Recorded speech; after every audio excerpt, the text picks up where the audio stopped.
আমি অনেক লোককে বলতে দেখি যে আওয়ামী লীগ অপ্রাসঙ্গিক হয়ে যাবে, হ্যান হবে। এই যে হাসনাত আব্দুল্লাহ বলছে আওয়ামী লীগ বুঝে, আওয়ামী লীগও বুঝে না, অপ্রাসঙ্গিকও বুঝে না। এটা আমি মনে প্রাণে কামনা করি, প্রয়োজন এই জন্য আমি রাস্তাও নামতে রাজি আছি। কিন্তু তার মানে এই না যে আপনি আওয়ামী লীগকে বন্ধ করে দেবেন। আওয়ামী লীগ একটা বিরাট দল, আওয়ামী লীগ একটা বিরাট দল। এরা কোন কোন মানে স্বপ্নের জগতে বাস করে। এরা মনে করে আজকে একটা ডিক্লারেশন দেবো, আওয়ামী লীগ শেষ হয়ে যাবে। আচ্ছা, যদি আওয়ামী লীগ শেষই হয়, সচিবালয়ে আগুন ধরছে, সবাই বলতেছে এটা নাকি আওয়ামী লীগ ধরাইছে, ছাত্রলীগ নাকি ধরাইছে, এটা বলতেছে। তা আওয়ামী লীগ তো শেষ হয়ে গেছে, ছাত্রলীগ তো শেষ হয়ে গেছে। তাহলে এখনো তো আওয়ামী লীগ তো ভূত হয়ে আপনার ঘাড়ের মধ্যে চাইপা আছে। আওয়ামী লীগের ভূত তো আপনি ঘাট থেকে নামাইতে পারছেন না, পারছেন না। তো যে ভূত আপনি ঘাট থেকে নামাইতে পারেন না, সেটাকে আপনি নিশ্চিত করে দিবেন কেমনে করে ভাই? সেই দলকে আপনি অপ্রাসঙ্গিক কেমনে করে করবেন? আওয়ামী লীগের প্রসঙ্গ তো আপনারাই টাইনে আনতেছেন। যেমন আমরা আগে বলতাম যে বিএনপির তো দরকার নাই, বিএনপির প্রচার সম্পাদক তো ওবায়দুল কাদের বলতাম না আমরা। তো এখন এই অবস্থা যে এরকম হয়েছে, আওয়ামী লীগকে নিশ্চিহ্ন করার চেষ্টা করাটাই হবে আত্মঘাতী। আওয়ামী লীগ একটা পলিটিক্যাল পার্টি, তাকে তাদের মতো থাকতে দেন, সে তার মতো করে আসবে।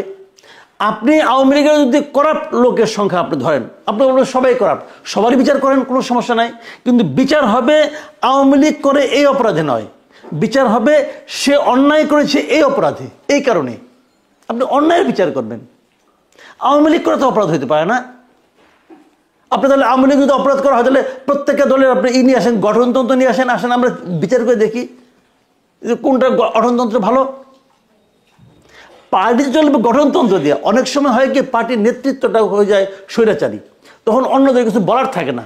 আমি মনে করি আওয়ামী লীগের সে অবস্থা হয়েছে। আমি আওয়ামী লীগের বহু লোককে দেখছি, বহু লোককে আমি চিনি, যারা নাকি শেখ হাসিনাকে পছন্দ করতো না, বলতো শেখ হাসিনা আওয়ামী লীগটাকে নষ্ট করে দিচ্ছে, তারা বলতো। তো সেই লোকগুলি তো আছে, সেই লোকগুলিকে আপনি শাস্তি দিবেন কেন? আপনি অনেক লোককে বলতে শুনবেন শেখ হাসিনার আওয়ামী লীগ পছন্দ করি না, বঙ্গবন্ধুর আওয়ামী লীগ পছন্দ করি। তো এই কথার কোনো মূল্য নাই।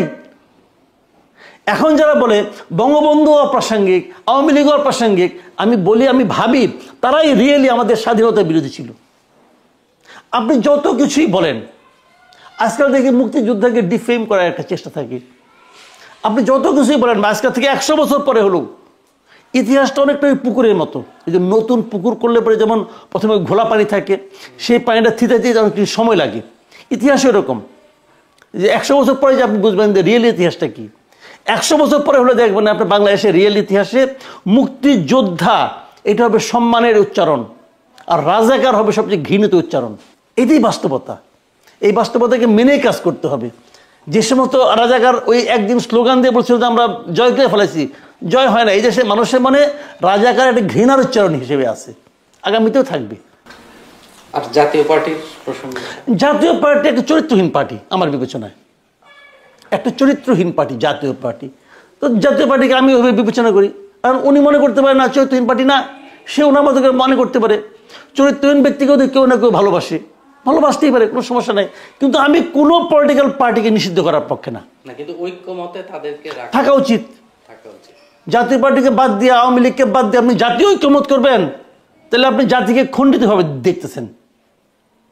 জাতীয় ঐক্যমত করতে হলে পুরো জাতিকে ঐক্যবদ্ধ করতে হবে।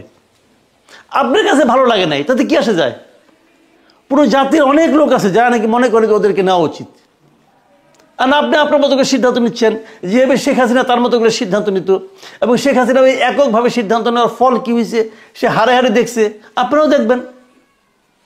পৃথিবীতে কোনো কিছু স্থায়ী না রে ভাই। শেষ প্রশ্নে আসি, এবং প্রশ্নটা মুক্তিযুদ্ধ যেহেতু আপনি আনলেন, এবং একই সঙ্গে আমি বিএনপির প্রসঙ্গটাও আনতে চাই। বিএনপির বিরুদ্ধে তো দীর্ঘদিন ধরেই একটা প্রচারণা ছিল, তারা মুক্তিযুদ্ধ বিরোধী শক্তির সাথে জোট করেছে, অর্থাৎ জামায়াতের সাথে জোট করেছে।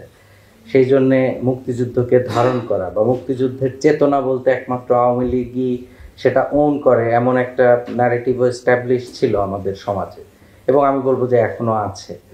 সেই ক্ষেত্রে এই সময়ে যে বিএনপির রাজনীতি, বিশেষ করে এই যে ঘোষণাপত্রের যে ড্রাফটটা আমরা সোশ্যাল মিডিয়ায় আনঅফিসিয়ালি দেখেছি, সেটা দেখে অনেকটা মনে হচ্ছিল যে ৭১কে কিছুটা মানে স্বীকৃতি দিলেও বেশি গ্লোরিফাই করা হচ্ছিল 2024-এর গণ অভ্যুত্থানকে, এবং 72-এর সংবিধান নিয়ে ছাত্রদের অনেকেই কথা বলেছে যে এটা ফ্যাসিস্ট একটি সংবিধান।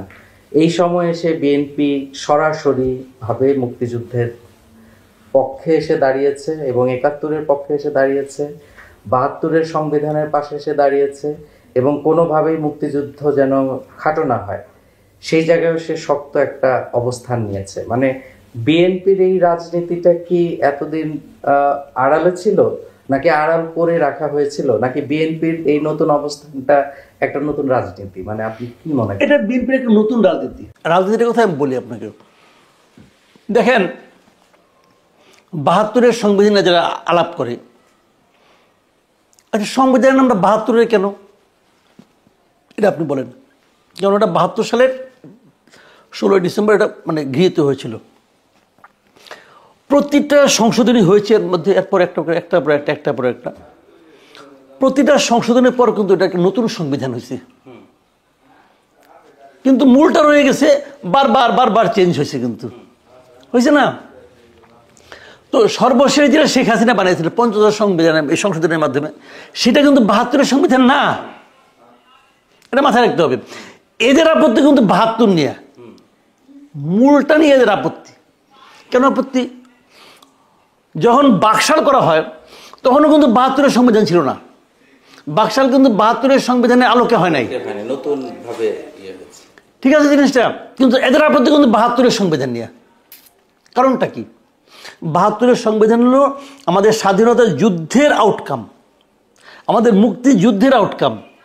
এর মাধ্যমে এরা আসলে মুক্তিযুদ্ধকে ডিফেম করতে চায়, সরাসরি অস্বীকার করার সাহস পায় না, কিন্তু ওটাকে ডিফেম করতে চায়। কারা চায় এটা? যারা নাকি মুক্তিযুদ্ধে তখন বিরোধিতা করেছিল তারাই চায়। এখন যারা এগুলো বলতেছে তাদের মধ্যে তাদের প্রাধান্য আছে, দ্যাট ইজ দ্য পয়েন্ট, আর কিচ্ছু না। এবং এটা আমি মনে করি আমাদের ইতিহাসে নিরিখে এদের অবস্থান, এদের এই যে দাপট, এদের যে রাজত্বকাল, এটা হবে সবচেয়ে কম স্থায়ী। দেখেন কেন জানেন? কারণ এটা হলো আমাদের মাস পিপুলের সঙ্গে যায় না, এটা আমাদের দেশের আপামর জনগণের সঙ্গে, তাদের চিন্তার সঙ্গে এটা সামঞ্জস্যপূর্ণ নয়। আপনি দেখেন, এটা বললাম তো 72-এর সংবিধান নিয়ে আলোচনা করার দরকার নেই তোরা ভাই। এখন তো 72 তো নাই এখানে। আপনি বর্তমান সংবিধানে যে সমস্যাগুলো আপনি দূর করেন, কোনো সমস্যা নাই। একটা ছেলে, একটা সন্তান আপনার এই বড় হয়েছে, ছোটবেলায় তার দাড়ি গোফ কিছু ছিল না, এখন দাড়ি রাখছে, গোফ রাখছে, ঝাঁকড়া চুল রাখছে। আপনি বলেন তোমার ঝাঁকড়া চুল ভালো লাগতেছে না, তোমার গোফ কেটে ফেলাও, দাড়ি কেটে ফেলাও, চুল ছোট করো, অনেক কিছু বলতে পারেন। আপনি না তোমার আমি মানি না, আমি নতুন করে আবার পয়দা করুম। আপনি নতুন করে পয়দা করতে পারবেন না, দিন অনেক চলে গেছে, পয়দা করার বয়স আপনারও শেষ। এত সহজ না। তো এরা যেটা বলতেছে 72-এর সংবিধানের কবর রচনা করবে, কে করবে?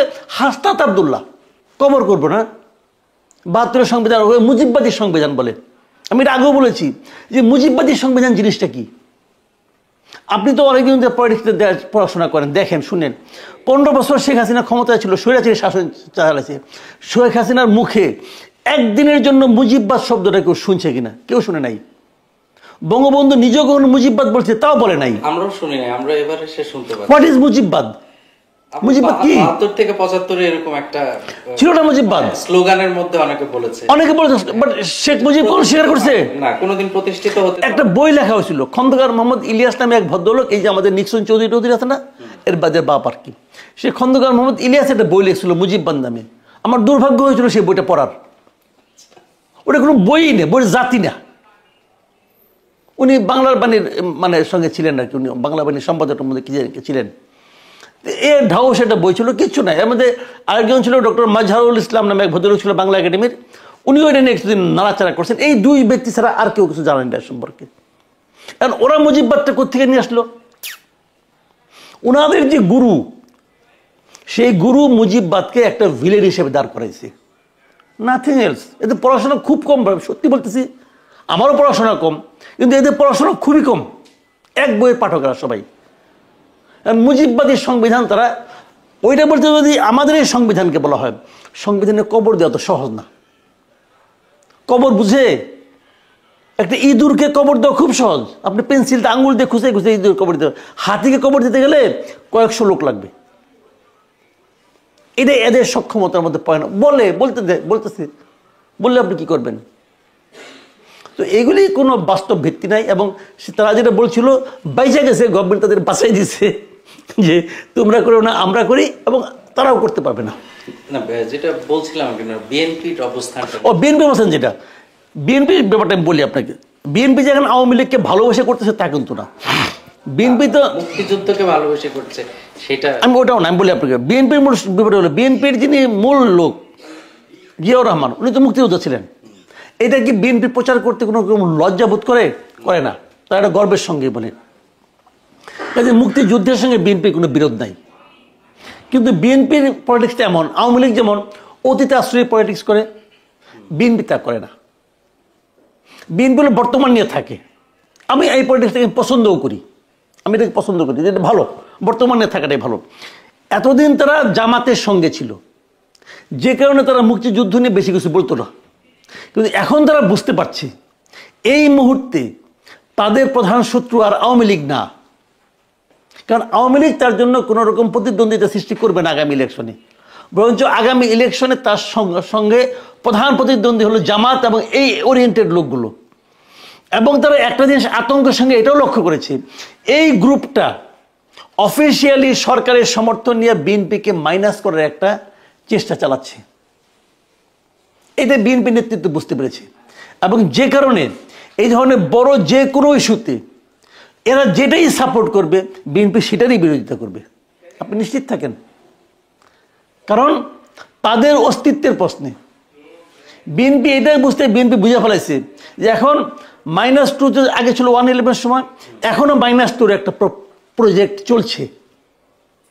সেই প্রজেক্টে -1 তো হয়ে গেছে, এখন দ্বিতীয় টার্গেট হলো সে।